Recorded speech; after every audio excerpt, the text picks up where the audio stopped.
तो कैसे हो दोस्तों, आप सभी का स्वागत है टीएन नर्सिंग क्लासेस के अंदर। आज अपन पढ़ने जा रहे हैं मेंटल हेल्थ नर्सिंग के कुछ इंपॉर्टेंट क्वेश्चन जो आपको बेनिफिशियरी रहेंगे आने वाली एग्जाम्स के अंदर। इनमें कुछ क्वेश्चन वो है जो पिछले एग्जाम में रिपीट हो चुके हैं। आई होप आपको ये वीडियो अच्छा लगेगा।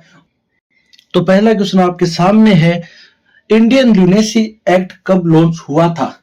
1912 में, 1982 में, 1987 में या 1962 में? तो चलिए अपना आंसर कमेंट बॉक्स में लिख दीजिए। तो जो इसका राइट आंसर है वो है 1912 में। इसकी एक ट्रिक है जो मैं आपको बताना चाहता हूं, आप याद रख लीजिए।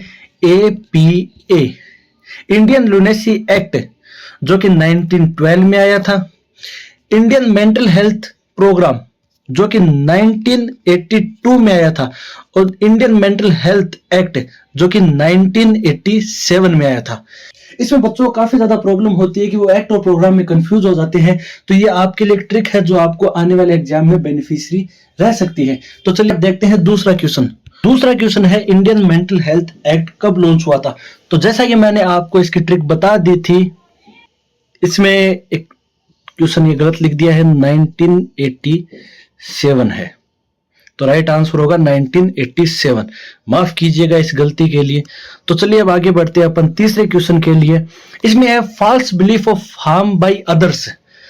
पूछना यह चाहता है कि दूसरों की तरफ से अपने को फॉल्स बिलीफ हो कि कोई हमें मारना चाहता है। तो इसका बहुत ही simple answer delusion of persecution. I hope आप सभी को यह आता होगा।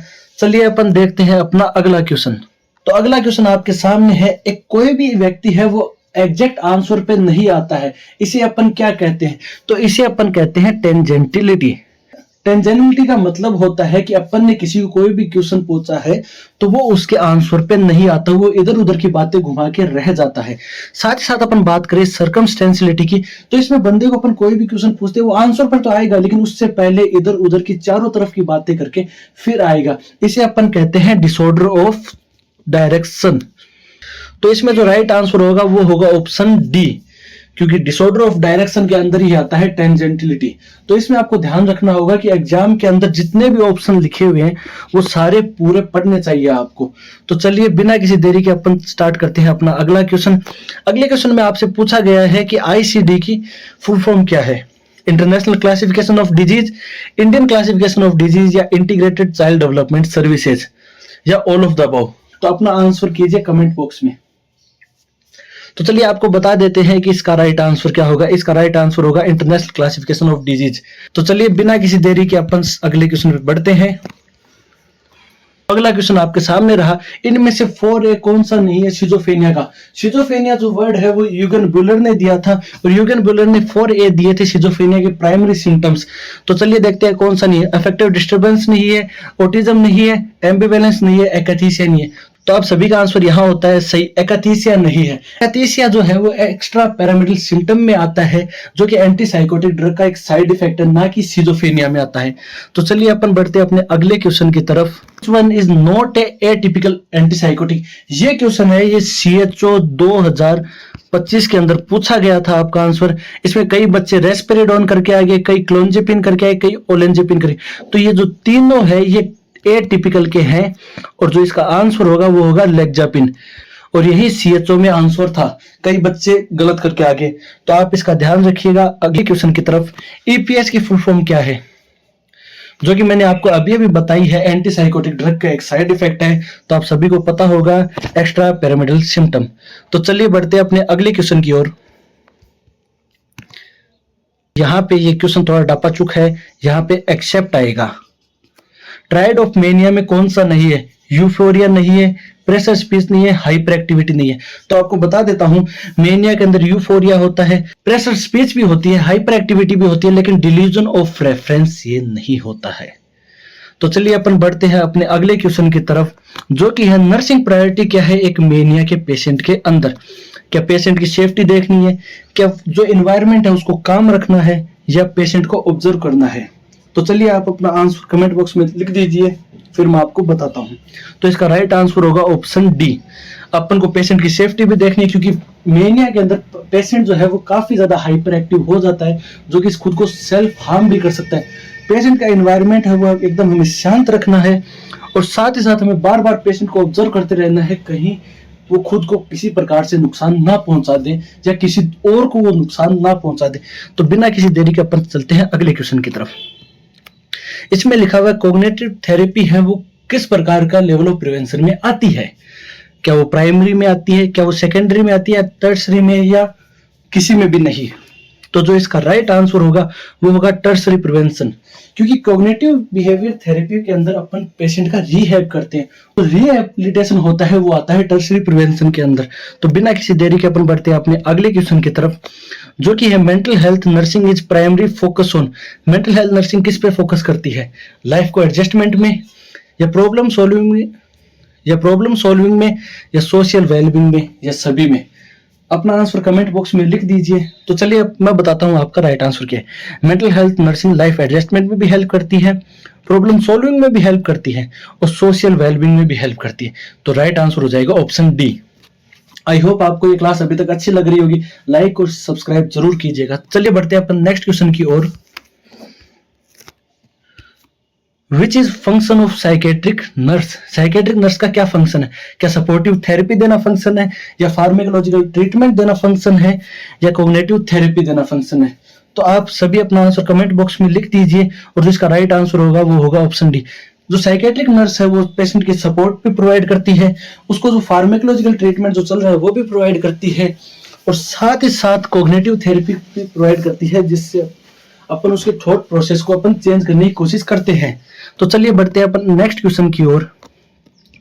ये डिफेंस मैकेनिज्म का क्वेश्चन है कि दूसरों पे ब्लेम करना कौन से टाइप का डिफेंस मैकेनिज्म होता है? क्या वो रैशनलाइजेशन होता है, या वो प्रोजेक्शन होता है, या वो रिग्रेशन होता है, या सब्लिमेशन होता है? तो राइट आंसर जो भी है आप कमेंट बॉक्स में लिख दीजिए, मैं आपको बताता हूं। रैशनलाइजेशन का मतलब होता है सोशल एक्सेप्टेबल रीजन देना, किसी भी फेलियर का सोशल एक्सेप्टेबल रीजन देना। दूसरी तरफ अपन बात करते हैं प्रोजेक्शन। ये प्रोजेक्शन है, यहाँ पे ये फिर से गलती से लिख दिया गया है। तो प्रोजेक्शन का मतलब होता है किसी दूसरे पे ब्लेम करना अपनी प्रॉब्लम का। तो राइट आंसर हो गया प्रोजेक्शन। साथ ही अपन बात करते हैं रिग्रेशन की। रिग्रेशन और रिप्रेशन में आप थोड़ा कंफ्यूज होते होंगे। रिप्रेशन का मतलब होता है अनकॉन्शियसली किसी भी चीज को भूलना, और रिग्रेशन का मतलब होता है बच्चों की तरह बिहेव करना। नेक्स्ट बात करते हैं सब्लिमेशन की। सब्लिमेशन का मतलब होता है सोशली अनएक्सेप्टेबल चीज को एक्सेप्टेबल बनाना। जैसे ही कोई प्यार में धोखा खाया हुआ आशिक है, तो शराब ना पी के अगर पोइट्री लिखता है तो वो सोशल एक्सेप्टेबल हो जाता है। तो इसी का मतलब होता है सब्लिमेशन। चलिए अपन नेक्स्ट क्वेश्चन की ओर बढ़ते हैं। Which one is comes under neurotic disorder except? ध्यान रखना एक्सेप्ट पूछा है, न्यूरोटिक डिसऑर्डर में क्या नहीं आता। न्यूरोटिक और साइकोट्रिक में एक मेजर डिफरेंस होता है, वो होता है इनसाइट। न्यूरोटिक बंदे को पता होता है कि उसके अंदर क्या प्रॉब्लम है, साइकेट्रिक बंदे को नहीं पता होता है उसके अंदर क्या प्रॉब्लम है। तो चलिए देखते हैं कौन सा नहीं आता। क्या ओसीडी नहीं आता, फोबिया नहीं आता, एंजाइटी नहीं आता, शिजोफ्रेनिया नहीं आता? तो आप सभी को मालूम है कि शिजोफ्रेनिया नहीं आता। शिजोफ्रेनिया एक प्रकार की साइकोटिक डिसऑर्डर है, और जो कि साइकेट्रिक में सबसे बड़ी जो डिजीज मानी जाती है वो शिजोफ्रेनिया ही मानी जाती है। तो चलिए अपन बढ़ते हैं अपने नेक्स्ट क्वेश्चन की ओर। Monotonous thought is called. Monotonous thought को अपन क्या बोलते हैं? क्या एलोजिया बोलते हैं, या फ्लाइट ऑफ आइडियाज बोलते हैं, लोगोरिया बोलते हैं, कॉन्फेबुलेशन बताते हैं? तो चलिए राइट आंसर जो है वो कमेंट बॉक्स में लिख दीजिए। तो इसका जो राइट आंसर होगा वो होगा एलोजिया। एलोजिया का मतलब होता है मोनोटोनस ऑफ थॉट, या डेफिशिएंसी ऑफ थॉट, या लैक ऑफ थॉट। इसके अंदर पेशेंट के पास सिर्फ एक ही प्रकार का थॉट आता है। जैसे डिप्रेशन में पेशेंट के पास किसी भी प्रकार के थॉट नहीं होते हैं, लैक ऑफ थॉट हो जाते हैं, उसे अपन एलोजिया कहते हैं। नेक्स्ट बात करते हैं फ्लाइट ऑफ आइडिया, जो मेनिया के अंदर होता है, जिसमें पेशेंट एक आइडिया से दूसरे आइडिया की तरफ रैपिडली शिफ्ट करता है without completion of one idea. Next बात करते हैं लोगोरिया। लोगोरिया और फ्लाइट ऑफ आइडिया सेम से दिखते हैं, लेकिन ये सेम नहीं है। फ्लाइट ऑफ आइडियाज के अंदर पेशेंट रैपिडली एक थॉट से दूसरे थॉट की तरफ बढ़ जाता है विदाउट कंप्लीशन, लेकिन लोगोरिया के अंदर पेशेंट का एक थॉट कंप्लीट होता है, फिर वो दूसरे थॉट की तरफ बढ़ता है। नेक्स्ट बात करते हैं कॉन्फेबुलेशन की। कॉन्फेबुलेशन का मतलब होता है फिलिंग गैप। जैसे कोई भी बंदा है, वो कोई भी बात को कहते कहते एक शब्द भूल जाता है, तो उसको कैसे फिल अप करता है, उसको कहते हैं कॉन्फेबुलेशन। जैसे मैंने आपको बताना है कॉन्फेबुलेशन का मतलब क्या होता है। कॉन्फेबुलेशन का मतलब मैं भूल गया, अब आगे मैं कहूंगा कॉन्फेबुलेशन का मतलब वो होता है। तो जो वो यूज किया गया है वो कॉन्फेबुलेशन में आता है। तो चलिए बढ़ते हैं अपने नेक्स्ट क्वेश्चन की तरफ। Flight of idea seen in except, flight of idea किस में नहीं देखने को मिलता है? आपको एग्जाम में एक्सेप्ट की तरफ काफी ज्यादा ध्यान देना होता है क्योंकि ये माइनस मार्किंग ले बैठता है। तो चलिए अपन आंसर देखते हैं। मेनिया में अपने को फ्लाइट ऑफ आइडियाज नहीं देखने को मिलते, डिप्रेशन में नहीं देखने को मिलते, सिजोफ्रेनिया में नहीं देखने को मिलते, या ऑल ऑफ द अबव। तो इसका राइट आंसर है डिप्रेशन। डिप्रेशन के अंदर मैंने आपको बताया था एलोजिया हो जाता है, लैक ऑफ थॉट्स, पेशेंट के पास कोई भी थॉट नहीं होता है, उसको सिर्फ सेल्फ हार्म का बार बार ख्याल आता है। तो चलिए बढ़ते हैं अपन नेक्स्ट क्वेश्चन की तरफ। तो आज इतने ही थे। आई होप आपको ये क्लास अच्छी लगी होगी। अच्छी लगी हो तो लाइक सब्सक्राइब करिए और कमेंट बॉक्स में बताइए आपको नेक्स्ट क्लास किस पे चाहिए। Thank you.